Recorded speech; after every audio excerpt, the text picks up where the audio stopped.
믿음이 먼저다 라는 제목으로 하나님 말씀 전하겠습니다.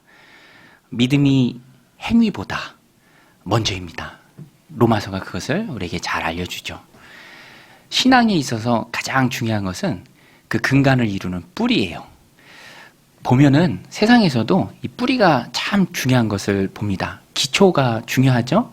어느 것 위에 기초를 세우느냐가 참 중요합니다. 식물도 그래요. 제가 요새 재밌게 보는 드라마가 있는데요. 우영우 아시나요? 네, 이상한 변호사 우영우. 거기에 보니까 한 편은 창원에 있는 500년 수령의 팽나무가 한번 나오더라고요.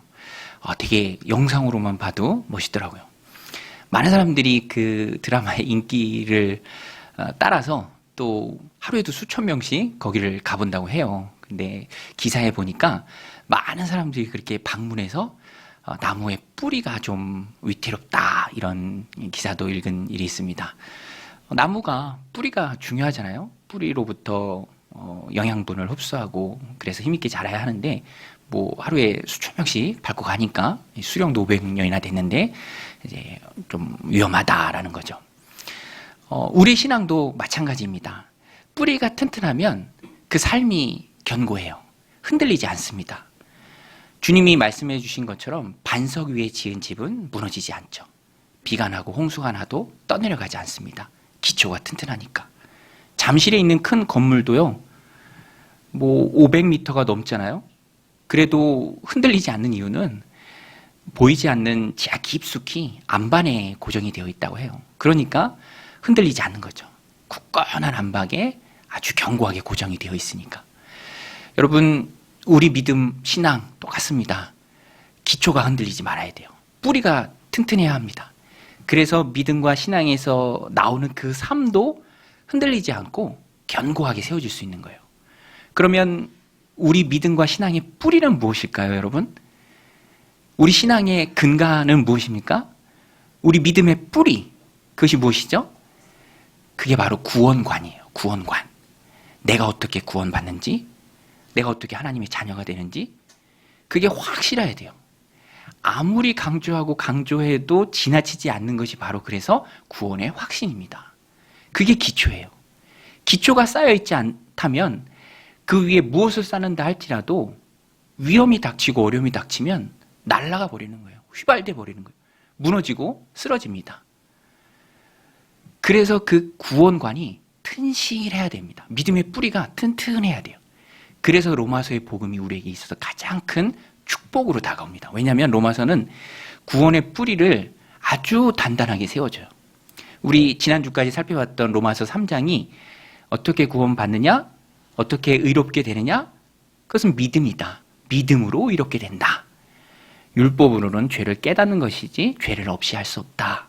유월절 어린 양의 피로 그 보혈로 우리의 죄를 씻기고 은혜의 보좌 곧 하나님 앞에 담대히 나갈 수 있다. 이신 칭의에 대해서 잘 알려줍니다. 그리고 4장에서는 이어서 바울이 말한 이신 칭의를 증명을 해요. 설득을 합니다. 지금 가상의 논쟁 상대가 있는 거예요. 또 실제로 그런 사람들이 있기도 하고요. 유대인들, 잘못된 율법주의에 빠진 유대인들, 예수님께 책망을 들었던 바리새인과 같은 사람들, 율법으로 의로움에 도달할 수 있다고 여기는 자들, 율법을 지킴으로써 구원받는다고 생각하는 사람들, 그 사람들에게 바울이 4장 말씀을 통해서 설득을 합니다. 설득하기 위해서 이 예로 든 인물이 있는데 그 인물이 바로 아브라함이죠. 아브라함은요, 온 유대인들이 팔 벌려 환영하는 사람입니다. 믿음의 조상이고요. 이스라엘 나라의 시작으로 보죠. 그러니까 유대인들은 아브라함 하면은 너무너무 환영하고 위대한 거죠. 그리고 아브라함이 순종의 위대한 행위로 의롭게 되었다라고 유대인들은 생각했습니다. 그래서 뭐 사실 바울이나 유대인들이나 아브라함이 하나님 앞에서 의로운 자가 되었다라는 것에 대해서는 이견이 없습니다. 그것은 누구나 다 동의하는 거예요. 그런데 그 방법에 있어서 어떻게가 중요하죠. 유대인들은, 율법에 푹 빠져있는 유대인들은 순종으로, 순종의 행위로, 할례 받는 것으로, 그래서 아브라함은 하나님 앞에 의롭게 되었다. 의롭게 됐다라는 것은 하나님과의 관계가 회복됐다라는 거예요. 쉽게 말하면 하나님 자녀가 되었고 또 천국의 소망을 가졌다라는 겁니다. 그런데 그 방법이 아브라함의 믿음의 행위, 특별히 창세기 22장에 보면 아브라함이 100세에 얻은 이삭을 하나님 말씀에 순종해서 모리아산에서 번제로 바치려고 합니다. 이게 얼마나 귀한 믿음이에요? 아들 이삭을 향해서 칼을 들어요. 그것을 사용합니다. 그러니까 아브라함의 믿음은 너무너무 대단한 거죠. 그 믿음의 행위로, 그 순종으로 아브라함 하나님 앞에서 이렇게 되었다라는 것이 유대인들의 주장이고요. 그러나 오늘 바울은 본문에서 그것을 반박합니다. 그렇지 않다. 창세기 15장에 보면 벌써부터 하나님이 아브라함을 믿음으로 의롭다고 말씀해 주셨다. 이 이야기가 오늘 본문에 나옵니다. 2절 말씀인데요. 우리 같이 한번 읽겠습니다. 시작. 만일 아브라함이 행위로서 의롭다 하심을 받았으면 자랑할 것이 있으려니와 하나님 앞에서는 없느니라. 우리 3절도 같이 읽겠습니다. 성경이 무엇을 말하느냐? 아브라함이 하나님을 믿음에 그것이 그에게 의로 여겨진 바 되었느니라. 여러분, 믿음으로 의롭게 되는 줄로 믿습니다. 이것을 우리가 굳게 붙들어야 돼요. 바울이 설득을 위해서 아브라함을 가지고 와서 말하는 거예요. 아브라함이 하나님을 믿으며 하나님께서 그것을 의로 여겨주셨다. 창세기 15장에 나와요. 15장. 그리고 모리아산에서 이삭을 바친 것은요 22장에 나옵니다. 아브라함이 언약 백성으로서 하나님이 주신 할례를 받은 것도 17장에 나와요. 시간상으로 15장이 먼저입니다. 아브라함이 90세에 하나님께 받은 그 말씀, 아직은 무자하지만 네 자손이 하늘의 별과 같이 많을 것이다 라는 그 말씀, 아브라함이 온 마음으로 믿었어요. 그 믿음이 아브라함을 의롭게 한 것이고요. 그 믿음 때문에, 그 믿음 이후로 그 먼저 믿은 그 믿음 다음에 할례를 받고 그 다음에 순종해서 모리아산에서 이삭을 제물로 바칠 수 있는 거예요. 믿음이 먼저고 그 다음에 순종이 따라오는 거예요. 믿음이 먼저고 믿음에 따르는 순종이 자연스럽게 따라오는 거죠. 그 순서를 바꾸지 말라. 이게 바울의 논증입니다. 유대인들이 그렇게 죽고 못 사는 아브라함을 가지고 와서 아브라함 봐라. 아브라함이 먼저 의롭다 하심을 얻은 것이고 행위는 그 다음에 따라온 것이다. 믿음에 따르는 열매, 믿음에 따르는 결과, 그것이 보여진 것이 모리아산이고 그것이 보여진 것이 할례지, 할례 그 자체가 또 모리아산의 그 순종이 아브라함을 의롭게 한 것이 아니다. 믿음이 먼저다. 바울이 이것을 강하게 논증합니다. 그래서 유대인들의 논리가 다 무너지는 거죠. 여러분, 아브라함이요 할례 전에 의롭다라고 칭함을 받은 것은 무할례자인 우리들, 유대인들이 볼 때 이방인들인 우리들에게도 믿음의 조상이 되기 위함이에요. 아브라함이 할례 받은 다음에 믿음으로 의롭게 되었다라고 한다면 할례 받은 자들만 대표하는 것이죠. 놀라운 비밀입니다. 어마어마한 비밀이에요. 바울이 그것을 깨닫고 잘못 믿고 있는 유대인들에게 그것을 강하게 논증하는 것입니다. 설득하는 거예요. 오늘 우리도 이 말씀을 굳게 붙들어야 합니다. 여러분, 우리는 믿음으로 구원받는 줄로 믿습니다. 믿음으로 우리의 죄가 씻기는 줄로 믿습니다. 예수 그리스도를 믿는 그 믿음이에요. 이것이 바로 튼튼한 뿌리입니다. 뿌리가 튼튼하면 500년, 1000년도 나무가 자라요. 우리의 믿음과 신앙도 바른 구원관, 이 튼튼한 뿌리가 있을 때 흔들리지 않습니다. 세상을 살아가다 보면 우리의 믿음을 흔드는 그런 일들이 얼마나 많이 있습니까? 신앙에서 떠나가고 실족하게 하는, 있던 믿음도 날아가 보게 하는 그런 일들이 얼마나 많이 있나요? 그러나 우리가 이 바른 구원관으로 튼튼한 뿌리의 구원관을 가지고 있을 때 우리가 흔들리지 않는 거예요. 그래서 로마서의 말씀이 우리에게 귀한 힘이 됩니다. 튼튼한 믿음에 필요한 세 가지, 오늘 말씀의 적용점인데요.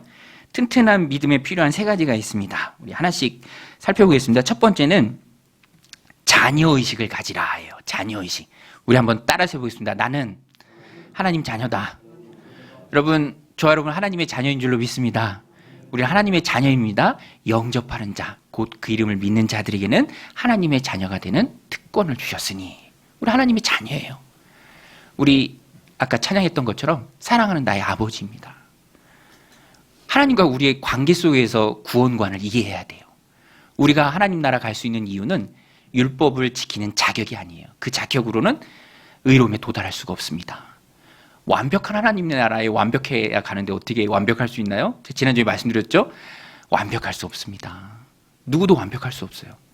저도요, 지난주에 컴퓨터를 종료하는데 종료가 계속 안 되는 거예요. 그래서 인터넷에서 찾아봤더니 종료 오류 이렇게 고치세요. 그 방법대로 했는데 따라하는 방법도 어렵더라고요. 막 깊숙이 들어가야 돼요. 폴더에. 그러니까 그런 마음이 들더라고요. 야, 이거 누가 알려주지 않으면 나 스스로는 못하겠다. 여러분, 그런 거 하나 고치는 것도 내가 모르면 어려워요. 거의 불가능에 가깝습니다. 그런데 내 영혼이 의롭게 되고 하나님 앞에 갈 수 있는 것, 내 힘으로, 내 의지로, 내 공로로 불가능하죠. 그래서 구원은 하나님의 선물입니다.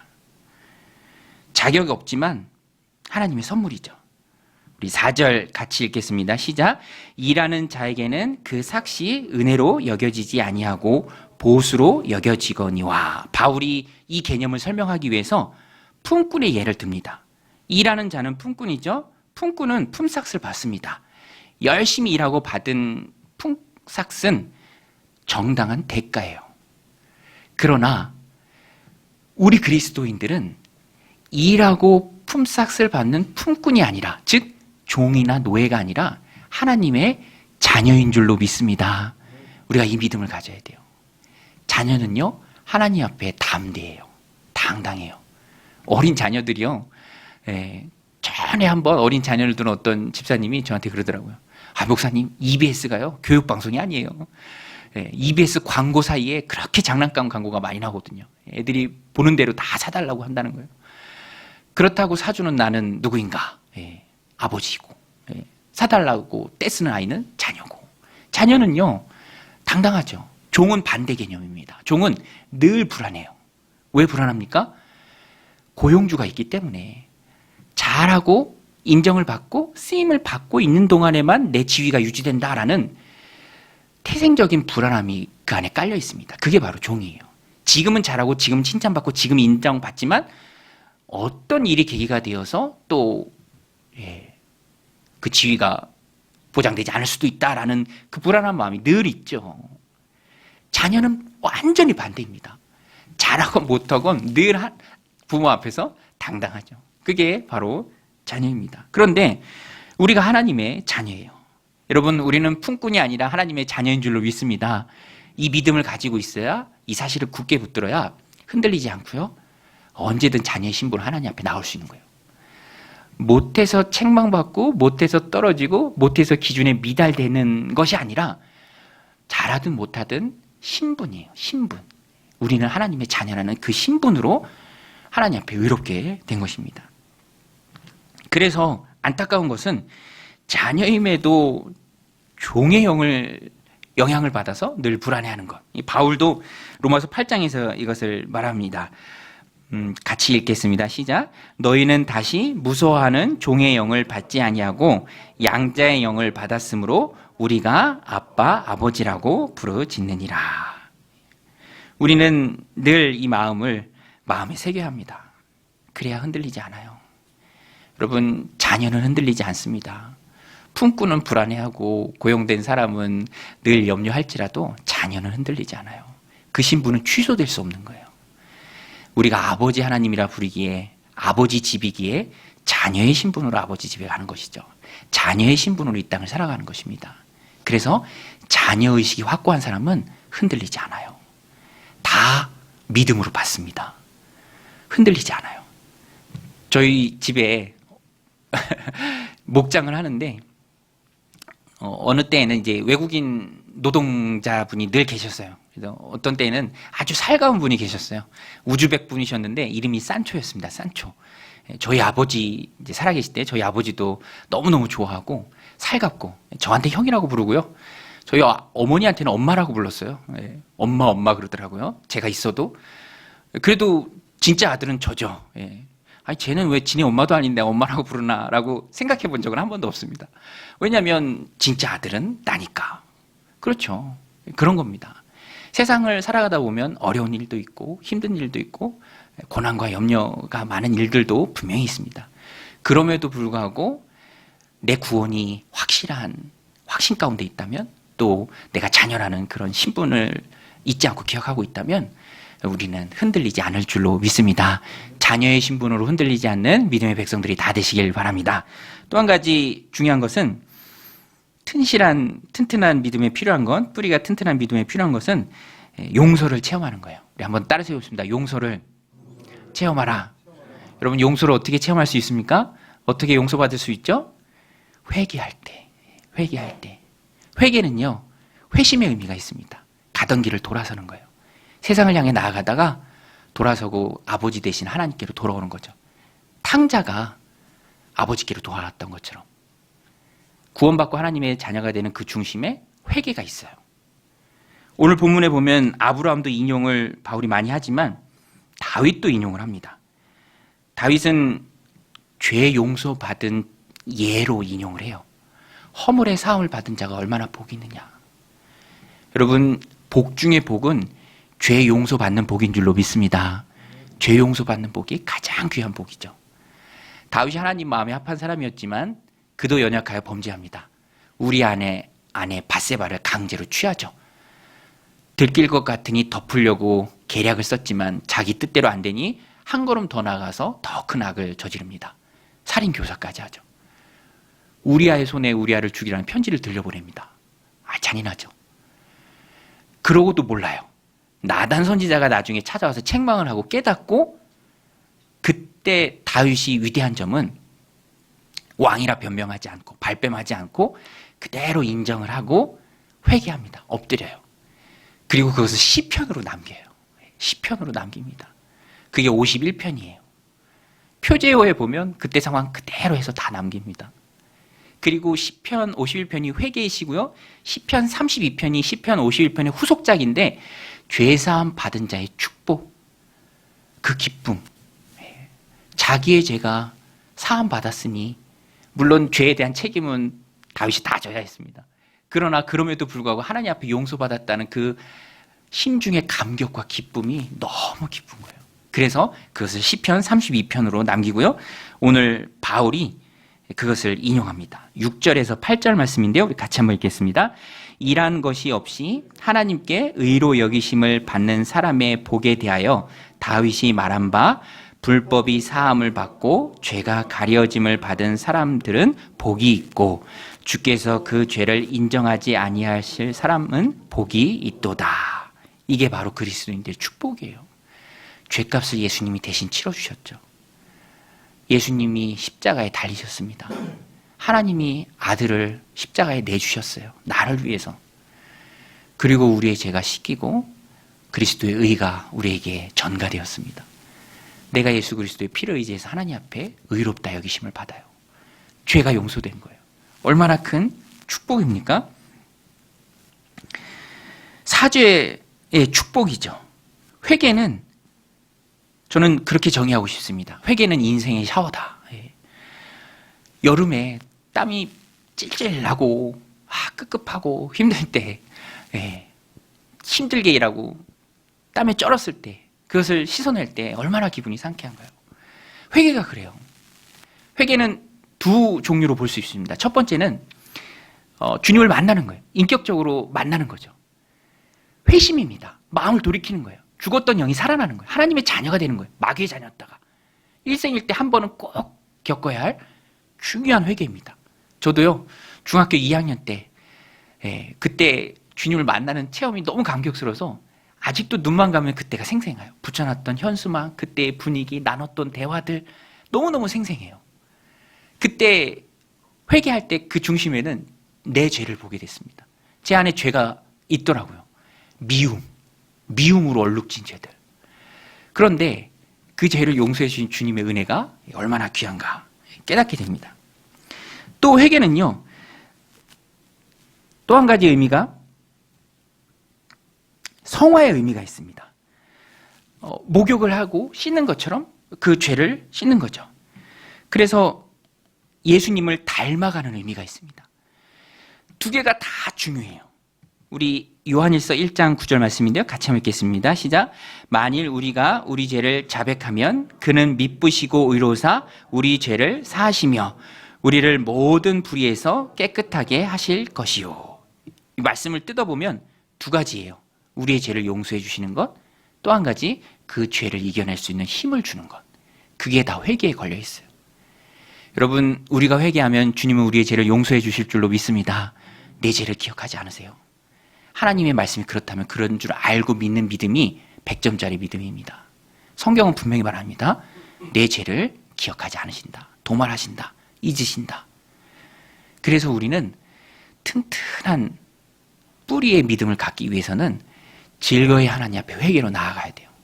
아직 예수님을 만나지 못했다면 지난날의 죄를 고백하고 예수님을 만나는 축복된 시간이 있어야 하고요. 또 우리가 신앙생활을 해나가면서 우리의 삶을 되돌아보면서 회개해야 합니다. 용서를 구해야 돼요. 구체적으로. 그래야 죄를 이기는 힘을, 그 성화의 과정을 하나님께서 우리에게 더해 주십니다. 하나님도 나 같으려니라는 생각을 우리는 말씀을 통해서 버려야 합니다. 하나님 우리의 죄를 용서해 주시고요. 죄 용서의 축복을 그 심령 가운데 부어주시는 분이에요. 기쁨이 넘쳐나게 해주시는 분입니다. 그럼에도 불구하고 간혹 수치심이 남아있을 때가 있어요. 그런 것은 죄 용서받지 못했다라고 느끼는 것이 아니라 오히려 감사하는 것이죠. 하나님 이런 죄도 용서해 주시니 얼마나 감사합니까? 그렇게 감사하는 것입니다. 세 번째로 뿌리가 튼튼한 믿음 생활에 중요한 것은 믿음을 앞세우라라는 거예요. 믿음을 앞세우라. 우리 한번 따라서 해보겠습니다. 믿음을 앞세우라.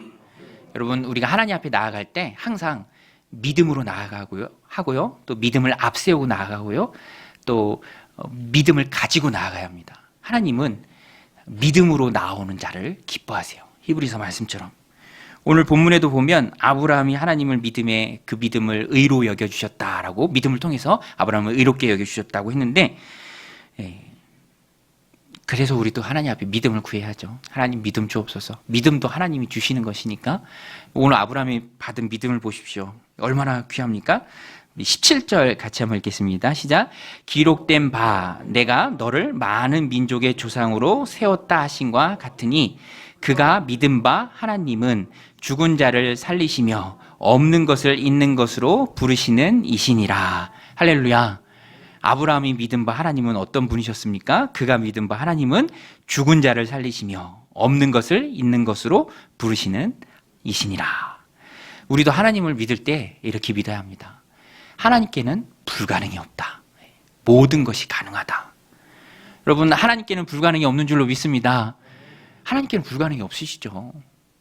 감기를 고치는 것과 불치병을 고치는 것, 암을 고치는 것, 우리 입장에서는 다르다고 느낄 수 있지만 하나님 입장에서는 똑같은 거예요. 그것은 모두가 다 가능한 것입니다. 그래서 우리도 이 말씀을 우리 삶 가운데 적용할 때 아브라함 같은 믿음을 주옵소서. 내가 하나님을 제한하지 않게 하옵소서. 파이 멘탈리티라는 말이 있습니다.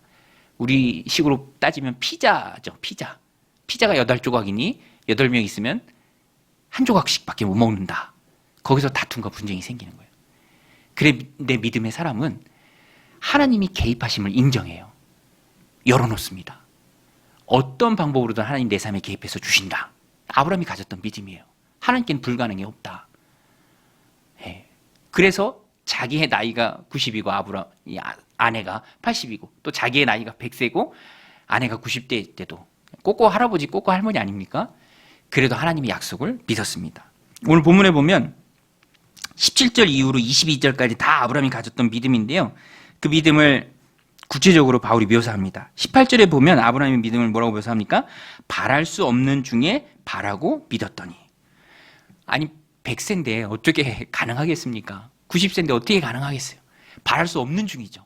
그러나 하나님을 믿었습니다. 19절에도 믿음이 약하여지지 아니하고, 상황 가운데 믿음이 쪼그라들거나 약해지지 않았어요. 이게 아브라함이 가진 믿음이었습니다. 20절에도 약속을 의심하지 않고 믿음으로 견고하여져서, 또 21절에도 능히 이루실 줄 확신하였으니. 여러분, 아브라함이나 우리나 하나님 앞에서 동일한 사람입니다. 하나님도 동일하시죠. 아브라함에게 역사하신 하나님이나 우리에게 역사하신 하나님이나 동일합니다. 차이점이 있다면 믿음이죠.